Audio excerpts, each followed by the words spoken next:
नमस्कार दोस्तों, यूपीएससी जागरण में आप सभी का स्वागत है।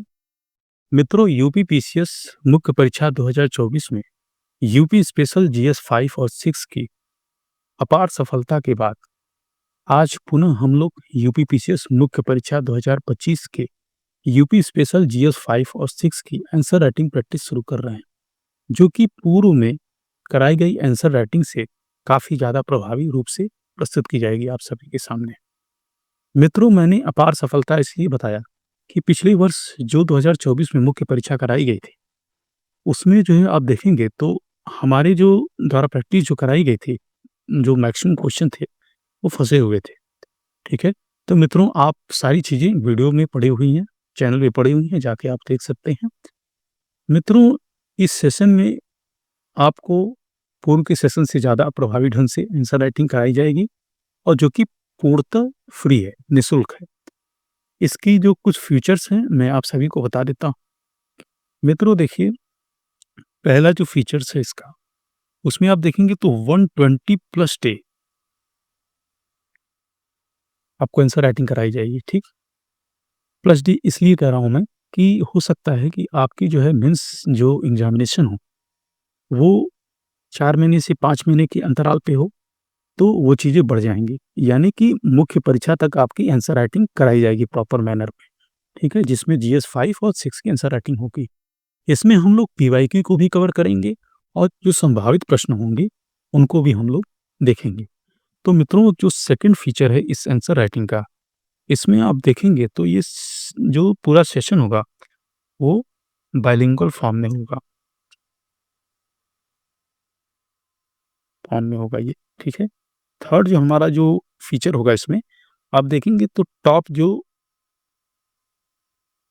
5 जो कॉपीज़ हैं, उसका इवैल्यूएशन किया जाएगा।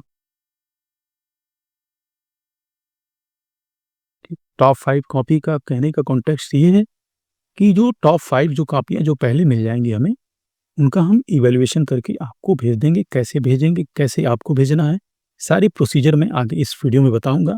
तो बने रहिएगा वीडियो में, बड़ा इम्पोर्टेंट सेशन होने वाला है।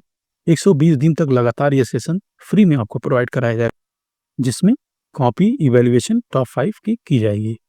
और क्या इस फीचर है, तो इसमें आपको पीवाईक्यू भी कवर मिल जाएगा, ठीक है? चलिए देखते हैं मित्रों, आगे सेशन में बढ़ने से पहले मैं आप सभी को यही बताना चाहूँगा कि ये सेशन आपके लिए कैसा होगा, आप हमें फीडबैक अवश्य देंगे और यदि चैनल आपके लिए उपयोगी होगा तो चैनल को सब्सक्राइब कर लेना और जो है अपने फ्रेंड्स के साथ शेयर कर लेना, ठीक है? तो चलिए देखते हैं, सिलेबस के साथ ही इस सेशन को शुरू करते हैं। सिलेबस क्यों ज़रूरी है, आगे हम जहाँ जाना चाहते हैं, उस रास्ते के बारे में यदि जानकारी नहीं होगी, तो हम रास्ते को भटक जाएँगे, ठीक है? तो हम लोग सिलेबस को एनालाइज़ तरीके से देखेंगे, अच्छे तरीके से देखेंगे, जिससे कि जो भी आपको प्रश्न प्रोवाइड कराए जाएँगे हमारे द्वारा, उससे आपको ये पता चल जाए कि किस सेशन से क्वेश्चन पूछे जा रहे हैं और आप उसका प्रैक्टिस कर सकेंगे। तो पहला जो पॉइंट है, आप देखेंगे तो उत्तर प्रदेश का इतिहास, इतिहास में आप देखेंगे तो प्री हिस्टोरिक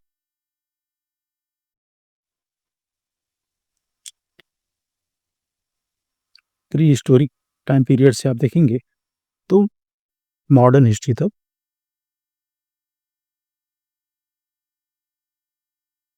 तक आपको कवर करना होगा। प्री हिस्टोरिक एज में आप देखेंगे तो पाषाण काल में कई ऐसे स्थल हैं, जो कि उत्तर प्रदेश में आपको देखने को मिलेंगे। जैसे कि आप देखेंगे तो क्या नाम है, प्रयागराज में चौपानी मांडो, बेलंग घाटी और लहुरा देव कोल्ड हवा, और क्या देखेंगे आप प्रतापगढ़ में सराय नहर राय मौधा दमदमा, ठीक है, लोधा नाला जैसी चीज़ें आपको स्थल देखने को मिलेंगे। वहीं आप देखेंगे तो हड़प्पा स्थल भी उत्तर प्रदेश में अवस्थित थे, जैसे कि आलमगीरपुर, हुलास, मांडी और भी 2-3 स्थल हैं, जो कि बहुत ही महत्वपूर्ण हैं, कई बार आयोग द्वारा पीवाईक्यू में पूछे गए हैं। तो सारे क्वेश्चन को किए जाएँगे और इस पी जो जीएस 5 है और 6 है, उसके लिए आप बिल्कुल निश्चिंत रहें। इस चैनल पर ट्रस्ट करें और प्रीलिम्स के पॉइंट ऑफ व्यू से ये चैनल जीएस 5 और 6 को कवर करेगा और मेंस के पॉइंट ऑफ व्यू से भी जीएस 5 और 6 को कवर किया जाएगा, ठीक है? मैं पीवाईक्यू के संदर्भ में बात कर रहा हूँ, मेंस के संदर्भ में। और जो यूपी स्पेशल प्री में आता है, उसको भी हमारे चैनल पर कवर किया जाएगा। ठीक है मित्रों? ठीक है? तो जीएस 5 और 6 के बारे में बिल्कुल भी सोचने और बिल्कुल भी घबराने की ज़रूरत नहीं है। ये चैनल पूर्णतः डेडिकेटेड रूप में जीएस 5 और 6 की कंटेंट आपको प्रोवाइड कराएगा। अगला जो है देखिए सभ्यता। सिविलाइज़ेशन और संस्कृति में बेसिक अंतर ये है मित्रों, जो सिविलाइज़ेशन है, वो जो है बाह्य प्रकृति का यानी कि भौतिक प्रकृति का जो अभिव्यक्ति करता है और संस्कृति आंतरिक है, ठीक है? तो इस तरीके से है सिविलाइज़ेशन आप देखेंगे पहले मानव आग की खोज किया, पहिए का आविष्कार किया, आज मानव जो है आप देखेंगे तो फाइटर प्लेन और इवन हम लोग अंतरिक्ष तक पहुँच गए और आज आग की जगह हाइड्रोजन जैसी फ्यूल्स, न्यूक्लियर पावर जैसी चीज़ें जगह ले ली हैं। तो इस तरीके से सिविलाइज़ेशन जो है मानव का आज बहुत ज़्यादा विकसित हो गया है। और संस्कृति देखेंगे आप तो हमारी संस्कृति धर्म, कला, कला के 3 रूप आप देखेंगे स्थापत्य कला यानी कि आर्किटेक्चर, स्कल्पचर यानी कि मूर्ति कला और पेंटिंग यानी कि चित्रकला, ठीक है? साहित्य, भाषा, धर्म ये सब सारी चीज़ें हैं, मेले त्योहार, ठीक? ये सब सारी चीज़ें कल्चरल पार्ट होती हैं, ठीक है? समय के साथ ये समृद्ध होती हैं और ये स्थायी प्रकृति की होती हैं मित्रों, ठीक है? चलिए देखते हैं आगे क्या है। तो देखिए अब आगे वाला ही जो पॉइंट है वो संस्कृति है। संस्कृति में मैंने आपको बता दिया, संस्कृति के जो 3 फॉर्म हैं, 3 फॉर्म ऑफ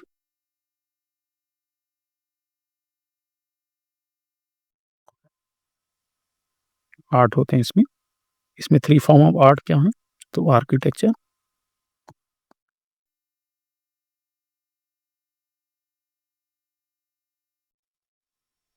स्कल्पचर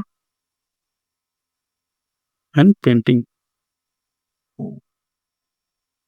ठीक है? और क्या होता है? तो आप देखेंगे तो लिटरेचर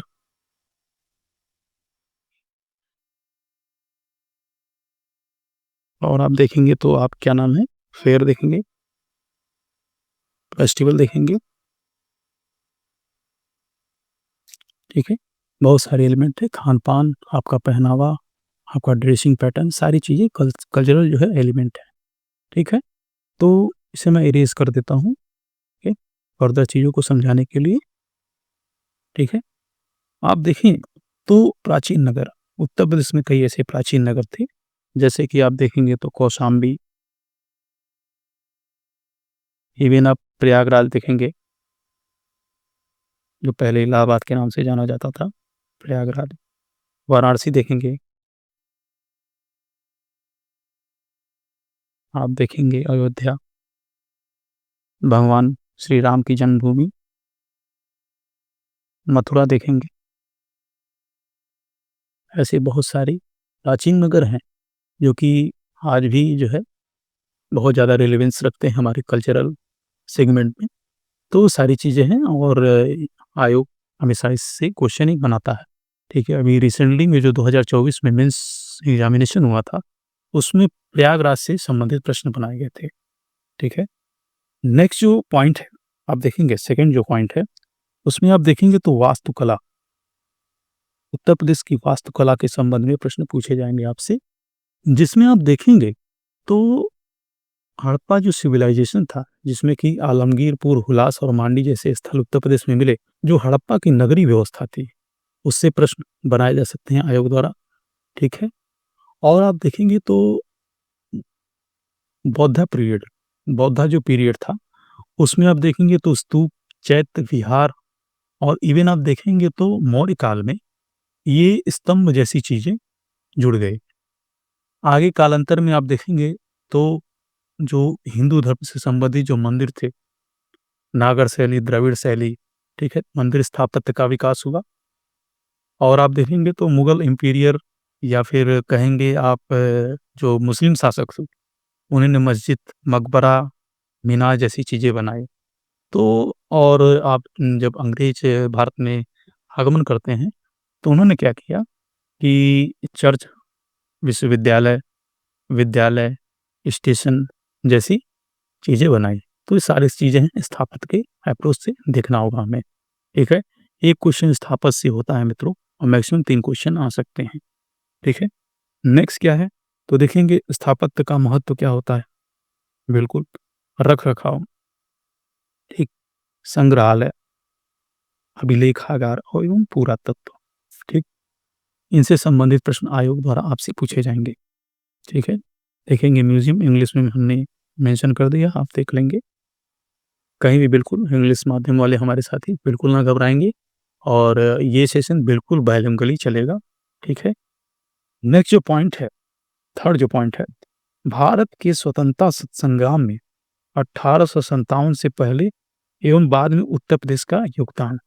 मित्रों मित मित्रों 1857 से पूर्व में जो ट्राइबल मूवमेंट हुए हैं, जो फार्मर मूवमेंट हुए हैं, ठीक है? जो भी रीजनल मूवमेंट हुए हैं, उससे तो प्रश्न बनते ही हैं। 1857 की क्रांति में उत्तर प्रदेश का रोल महत्वपूर्ण रहा है, उससे कई बार प्रश्न बने हैं और उसके बाद में आप देखेंगे तो 1885 में जो कांग्रेस का फॉर्मेशन होता है, जो फाउंडेशन रखा जाता है, उससे भी प्रश्न बने हैं और आप देखेंगे तो स्वदेशी मूवमेंट से और असहयोग आंदोलन से, सविनय अवज्ञा आंदोलन से, भारत छोड़ो आंदोलन से, ठीक है? क्वेश्चन बने हैं। तो यही पॉइंट इसको मेंशन कर रहा है, ठीक? नेक्स्ट जो पॉइंट है, उत्तर प्रदेश के सुविख्यात स्वतंत्रता सेनानी एवं व्यक्तित्व।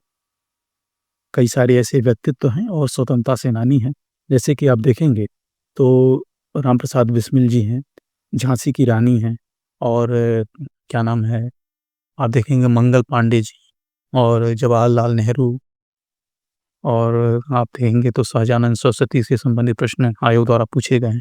तो ऐसे कई ऐसे व्यक्तित्व हैं जिन्हें हम पढ़ेंगे, देखेंगे, ठीक है?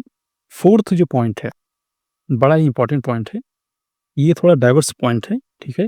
ग्रामीण, शहरी और जनजाति जो मुद्दे हैं, उससे संबंधित ये पॉइंट है और देखिए एक चीज़ मैं आपको बताऊँ कि ये जो जीएस 5 है, इसमें मेजरली जो आप देखेंगे तो हिस्ट्री से, पॉलिटी से, आप देखेंगे तो सोसाइटी से और आप देखेंगे तो सिक्योरिटी से, गवर्नेंस से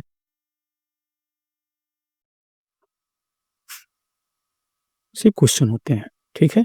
इस सेक्शन से आपको क्वेश्चन पूछे जाएँगे, ठीक है? तो यहाँ पर देखेंगे आप तो फेस्टिवल कल्चरल एलिमेंट है, मेले कल्चरल एलिमेंट है, संगीत, लोक नृत्य, भाषा, साहित्य, बोली, हम लोगों ने पहले ही देख लिया। देखिए, पहला जो पॉइंट था, वो थोड़ा व्यापक था, उसमें कई चीज़ें सम्मिलित हो गई, जैसे कि 5th नंबर पॉइंट हो गया आपका, जो आपका 3rd नंबर पॉइंट हो गया, वो भी इसमें सम्मिलित हो जाता है, ठीक है? आप देखेंगे तो पूर्वांचल में, अवध में, आप बुंदेल क्षेत्र में देखें, आप ब्रज क्षेत्र में देखें, तो ये रीजनल क्या है? एक ब्लॉक है कल्चरल। आप देखेंगे तो ब्रज क्षेत्र में लोकगीत और लोक नृत्य प्रचलित हैं। आप अवध क्षेत्र में लोकगीत और लोक नृत्य देख सकते हैं, जो फ़ोक म्यूज़िक है और फ़ोक डांस हैं। ये सब सारी चीज़ें हैं, क्षेत्रीय रूप से विस्तृत हैं, ठीक है? ये सब चीज़ें हम लोग देखेंगे। जो कस्टम है यूपी के, सोशल जो कस्टम है वो हम देखेंगे। इवन लिटरेचर भी हम लोग इसमें कवर करेंगे, जो भी लिटरेचर मेजरली आप देखेंगे तो जो काशी है, वाराणसी है, लिटरेचर का हब माना जाता है, ठीक है? तो उस चीज़ को हम लोग कवर करेंगे। अब यहाँ से आप देखेंगे तो 6 number point, 7th number point और 8 नंबर पॉइंट, ठीक? इवन आप देखेंगे तो 9th नंबर पॉइंट भी आपका पॉलिटी से संबंधित है। तो पॉलिटी में क्या है देख लेते हैं, तो राज्य व्यवस्था है, पॉलिटिकल सिस्टम क्या है यूपी का, शासन प्रणाली क्या है, राज्यपाल, मुख्यमंत्री, मंत्रिपरिषद, विधानसभा, विधान परिषद, केंद्र राज्य संबंध, ठीक? ये हमें देखना होगा 6 नंबर पॉइंट में। 7th नंबर पॉइंट में हमें देखना होगा पब्लिक सर्विसेज, ठीक है? पब्लिक सर्विस कमीशन, ऑडिटिंग, महान्यायवादी और उच्च न्यायालय, उसका अधिकार क्षेत्र, ठीक? 7th नंबर जो पॉइंट है, उसमें हमें ये कवर करना होगा। नेक्स्ट जो पॉइंट है मित्रों, वो है 8th नंबर। इसमें देखिए विशेष राज्य चयन मानदंड, इससे प्रश्न, राजभाषा से संबंधित प्रश्न, जो संचित निधि है, आकस्मिक निधि है, उससे संबंधित प्रश्न, राजनीतिक दल जो भी है उत्तर प्रदेश में और राज्य निर्वाचन आयोग से संबंधित प्रश्न पूछे जाएंगे, ठीक? नेक्स्ट जो पॉइंट है 9th नंबर पॉइंट, वो लोकल जो गवर्नमेंट है उससे संबंधित है, जो कि ग्रामीण पंचायती राज और शहरी निकाय, ठीक है। लोक नीति एवं अधिकार से संबंधित मुद्दे, ठीक है, यानी कि public policy and right related issue in Uttar Pradesh, ये पूछा जाएगा आपसे, ठीक है। सुशासन, देखिए यहाँ से आपका गवर्नेंस का पार्ट शुरू हो जाता है, जिसमें आप देखेंगे तो जो इरेडिकेशन ऑफ करप्शन है, ठीक, गुड गवर्नेंस के ये सब सारे एलिमेंट हैं मित्रों। देखेंगे आप लोकायुक्त, जो कि गुड गवर्नेंस के इस्टेब्लिशमेंट में बहुत ही की रोल प्ले करते हैं, ठीक है। सिटीजन चार्टर, ये भी देखिए आप, जो है गुड गवर्नेंस का एक जो है इम्पोर्टेंट एलिमेंट है, ठीक है। ई गवर्नेंस के माध्यम से सारी चीज़ें ट्रांसपेरेंट मैनर में होती हैं। इससे आप देखेंगे तो करप्शन तो कम होता ही होता है, सारी चीज़ें ट्रांसपेरेंट मैनर में चलती हैं और कार्य भी तेज़ी से होते हैं। बहुत सारी चीज़ें हैं। राइट टू इन्फॉर्मेशन, ये तो एक क्रांति था मित्रों। जो इंडिया का पॉलिटिकल सिस्टम है, उसके लिए ये क्रांति था, राइट टू इन्फॉर्मेशन, ठीक है। रेडरेशल पॉलिसी, ठीक है, समाधान योजना। नेक्स्ट जो पॉइंट है लैंड रिफॉर्म, भूमि सुधार और इसका क्या इम्पैक्ट रहा है यूपी में, उससे संबंधित प्रश्न आयोग द्वारा पूछे जाएंगे। तो देखेंगे आप लैंड रिफॉर्म में आप देखेंगे तो कई ऐसी चीज़ें हैं जो उत्तर प्रदेश में की गई, जैसे कि आप देखेंगे चकबंदी, ठीक, चकबंदी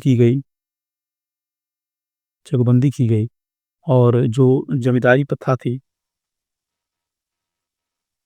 उसको हटाया गया, ठीक है, एबॉलिश किया गया।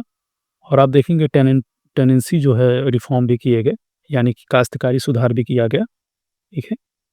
और आप देखेंगे तो ये हदबंदी लागू की गई, यानी कि लैंड सीलिंग भी उत्तर प्रदेश सरकार द्वारा लागू की गई, ठीक है।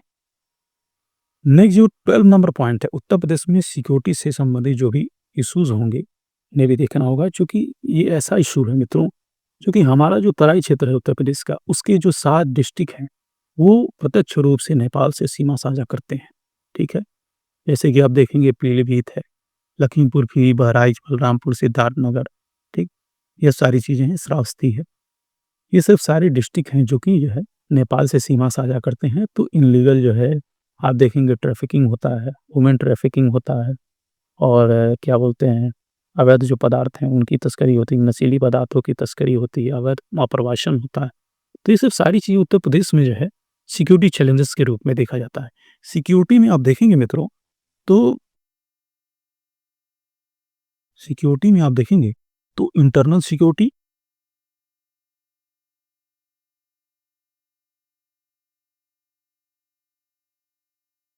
और एक्सटर्नल सिक्योरिटी, ठीक, दोनों देखना होगा हमें, क्योंकि सीमा है तो एक्सटर्नल सिक्योरिटी भी सीधे जुड़ जाएगी उत्तर प्रदेश से। और इंटरनल सिक्योरिटी जैसे कि जो है आप देखेंगे उत्तर प्रदेश में जो लॉ एंड ऑर्डर की व्यवस्था है वो इंटरनल सिक्योरिटी का पार्ट बन जाता है, ठीक है। उग्रवाद प्रसार, देखेंगे पूर्वोत्तर भारत में जो उग्रवाद का है जो इशू है देखने को मिलता है, कहीं ना कहीं उत्तर प्रदेश में जो पूर्वी उत्तर प्रदेश है वो टच करता है उग्रवाद से, ठीक है। आप देखेंगे दक्षिण में जो आप छत्तीसगढ़ और झारखंड जैसे क्षेत्र में देखेंगे तो वामपंथी उग्रवाद वहाँ पर सक्रिय है, इसे हम रेड कॉरिडोर के रूप में देखते हैं, ठीक है। तो सिक्योरिटी चैलेंजेस हैं मित्रों। और जो सेकंड नंबर देखेंगे बा और अंतर राज्यीय सक्रियों की आंतरिक सुरक्षा के लिए चुनौती पैदा करना, ठीक है। यहाँ पर आप मीडिया का भी रोल देख सकते हैं सिक्योरिटी के थ्रेट के रूप में, इंटरनल सिक्योरिटी के रूप में, ठीक है, कि सोशल मीडिया किस प्रकार से इंटरनल सिक्योरिटी के समक्ष एक चैलेंजेस है, ठीक है। और साइबर क्राइम, देखिए साइबर क्राइम जो है आपका थर्ड पॉइंट है, साइबर सुरक्षा की बुनियादी नियम, ये आप जीएस थर्ड में पढ़ते हैं मित्रों, लेकिन यहाँ पर थोड़ा स्पेसिफिक जो है उत्तर प्रदेश की पॉइंट ऑफ व्यू से इसे आपको देखना होगा, ठीक है। देखिए मनी लॉन्ड्रिंग, ये सब सारी चीज़ें हम लोगों ने पहले ही कवर कर लिया है, ठीक है। इसके पहले हमने आंसर राइटिंग जब प्रैक्टिस कराई थी उसमें हमने ये सारे पॉइंट कवर किए हैं। पुनः एक अच्छी तरीके से और प्रभावी रूप से पॉइंट को कवर किए जाएंगे आपके लिए और करंट के साथ, अपडेट के साथ, ठीक है। फोर्थ नंबर क्या है, जो सुरक्षा बल है मित्रों और एजेंसियां हैं उन्हें भी हमें देखना होगा, ठीक है, जो भी ऑपरेशन हो रहे होंगे उत्तर प्रदेश में, ठीक है। जो फिफ्थ नंबर है सीमावर्ती क्षेत्रों में सुरक्षा चुनौतियाँ क्या हैं? उत्तर प्रदेश में आपने देखा और इवन आप देखेंगे तो जो स्टेट से जो सीमा हमारी टच होती है उत्तर प्रदेश की, वहाँ पे भी चैलेंजेस देखने को मिलते हैं, ठीक है? उत्तर प्रदेश में लॉ एंड ऑर्डर, ठीक है? नागरिक सुरक्षा से संबंधित इसमें हम जो है पुलिस रिफ़ॉर्म देखेंगे, जो भी सिविल जो सिक्योरिटी से संबंधित चैलेंजेस होंगे उसको देखेंगे। देखिए 14 नंबर क्वेश्चन जो है और 15 नंबर क्वेश्चन क्या है? सोसाइटी से संबंधित है। सोसाइटी से संबंधित है जिसमें आप देखेंगे health sector and education system in Uttar Pradesh हमें देखना होगा, ठीक है? नेक्स्ट जो पॉइंट है मित्रों 16 नंबर पॉइंट, रोल क्या रहा है उत्तर प्रदेश का भारत की डेवलपमेंट में, ठीक है? ये हमें देखना होगा। वो विभिन्न सेक्टर में एग्रीकल्चर में, इंडस्ट्री में और इवन एमएसएमई में और स्किल डेवलपमेंट में, ह्यूमन डेवलपमेंट में क्या रोल रहा है उत्तर प्रदेश का, ये सब हमें देखना होगा इन डिटेल फॉर्म में, ठीक है? समसामयिक मुद्दे, जो उत्तर प्रदेश में जो करंट अफेयर में चीज़ें रहेंगी, जो भी सरकार की पॉलिसीज़ होंगी, जो भी योजनाएँ होंगी सरकार की, उनसे भी एक क्वेश्चन रहता है मित्रों। तो जो भी संभावित प्रश्न होंगे, इस प्लेटफ़ॉर्म पर आपको करा दिए जाएँगे। बिल्कुल टेंशन लेने की आवश्यकता नहीं है जीएस 5 और 6 के लिए, ठीक है? 18 नंबर जो पॉइंट है, वो देखिए पर्टिकुलर जो है जल शक्ति मिशन आपके सिलेबस में दिया गया है और अन्य कुछ केंद्रीय योजनाएँ हैं। मित्रों हमेशा जो केंद्रीय योजनाएँ हैं ना, जो भी बड़ी योजनाएँ हैं, उनसे प्रश्न बनते हैं, ठीक है? और जल शक्ति मिशन से संबंधित प्रश्न बन सकते हैं, ठीक है? 19 नंबर क्वेश्चन क्या है? एनजीओ से संबंधित है, ठीक है? उनका क्या रोल रहा है? क्या चैलेंजेज़ हैं? और क्या जो है आप देखेंगे तो इम्पैक्ट पड़ता है सोसाइटी में, मेनली उत्तर प्रदेश में, क्या इम्पैक्ट रहा है एनजीओ का। तो मित्रों देखिए एनजीओ को 2 अप्रोच से देखना होगा, एक सकारात्मक, एक नकारात्मक। सकारात्मक रोल में देखेंगे आप तो विभिन्न सेक्टर में एनजीओ का रोल रहा है, चाहे आप एजुकेशन में देख लें, हेल्थ में देख लें, डिज़ास्टर मैनेजमेंट में देख लें, इवन आप देखेंगे तो एमएसएमई के सेक्टर में जो है एनजीओ आगे बढ़ के कार्य कर रहे हैं। सोशल वेलफेयर में देखिए कितने आगे बढ़ के कार्य कर रहे हैं। वहीं कुछ चैलेंजेस भी देखने को मिलता है। ये एक चैलेंजेस सिक्योरिटी थ्रेट बन जाता है उत्तर प्रदेश में या पूरे देश में। अब किसी भी देश के लिए ये सब सारी चीज़ें चैलेंजेस बन जाती हैं जब वो अपने मार्ग से भटक जाते हैं। ठीक ठीक है? तो ये सब सारी चीज़ें मुद्दे, योगदान, प्रभाव हम देखेंगे। क्या है इश्यूज़, कंट्रीब्यूशन एंड इम्पैक्ट क्या है उत्तर प्रदेश में एनजीओज़ के। ठीक? उत्तर प्रदेश में जो टूरिज़्म सेक्टर है, क्या इश्यूज़ फेस कर रहा है और क्या इसकी जो है संभावनाएँ हैं, उसको हम देखेंगे। ठीक है? बहुत अच्छी तरीके से इस पॉइंट को कवर किया जाएगा और पहले भी हम लोगों ने इस पॉइंट को कवर कर लिया है, लेकिन फिर भी करंट से चीज़ों को अपडेट करना होगा। ठीक है? मुद्दे और संभावनाएँ देखिए पर्यटन के सेक्टर में उत्तर प्रदेश सरकार बहुत सारे इनिशिएटिव लेकर आई है। जैसे कि आप देखेंगे सर्किट जो है बेस्ड टूरिज़्म है उसको बढ़ावा दिया जा रहा है। इको टूरिज़्म को बढ़ावा दिया जा रहा है। बुद्धिस्ट सर्किट, रामायण सर्किट ऐसी कई सर्किट जो है आप देखेंगे उत्तर प्रदेश सरकार द्वारा डेवलप किया जा रहा है और नो डाउट इससे जो है उत्तर प्रदेश में डोमेस्टिक के साथ-साथ जो इंटरनेशनल टूरिज़्म है उस वो भी जो है डेवलप होगा। ठीक है? इस पॉइंट को भी हम लोग अच्छे से कवर करेंगे। 21 नंबर पॉइंट जो है, उत्तर प्रदेश में विभिन्न क्षेत्रों में नवाचार, ठीक है? तो विभिन्न क्षेत्रों में नवाचार यानी कि एग्रीकल्चर, आपका इंडस्ट्री में देखेंगे, आपका सर्विस सेक्टर में देखेंगे, तो विभिन्न क्षेत्रों में जो नवाचार है, वो नवाचार क्या लाता है मित्रों? तो क्या लाता है? एफिशिएंसी लाता है। आपका जो इनपुट प्राइस है, उसमें कटौती करता है और जो प्रोडक्टिविटी है, उसको बढ़ा देता है। क्वालिटी ऑफ गुड्स को एनहांस करेगा। तो ये सब सारी चीज़ें हैं मित्रों, कहीं न कहीं जो है उत्तर प्रदेश में इसका योगदान आप देख सकते हैं और उत्तर प्रदेश की इकोनॉमी को जो उत्तर प्रदेश सरकार द्वारा जो टारगेट किया गया है $1 ट्रिलियन की अर्थव्यवस्था में, बिल्कुल इसका की रोल होने वाला है, ठीक है? रोज़गार और सामाजिक जो है आर्थिक जो विकास पर इसका प्रभाव क्या होगा? तो बिल्कुल आर्थिक और विकास पर इसका नो डाउट प्रभाव होगा। सामाजिक डेवलपमेंट भी आर्थिक डेवलपमेंट के साथ जुड़ा हुआ है। तो मित्रों आज हम लोगों ने जीएस 5 के सिलेबस को अच्छे से कवर किया। इसी तरीके से जीएस 6 के सिलेबस को भी हम कवर करेंगे। उसके बाद चीज़ों को हम आगे बढ़ाएँगे आंसर राइटिंग की। मित्रों, इसी के साथ मैं इस वीडियो को यहीं पर समाप्त करना चाहूँगा।